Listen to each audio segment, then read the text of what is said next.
on site in the Southern Highlands today on behalf of Irrigear Moss Vale. We were tasked with a complete solution for pump and generator to provide water to 8 zones of temporary irrigation.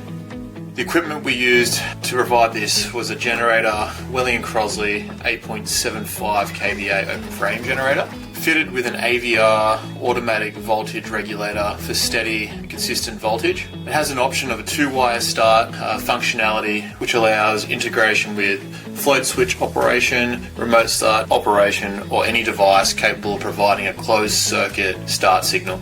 The pump we used on this installation was a Bianco Summit VMS10-6 single phase with a transducer.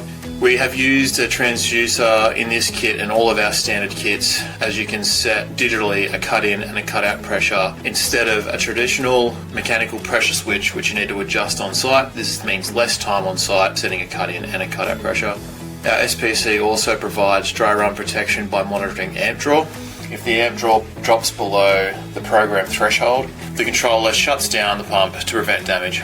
Additional protection features include overvoltage, undervoltage, overload, and pump stall detection. These protections are not typically available in standard fixed speed pressure systems on the market. The result is established lawn using our generator and pump system together.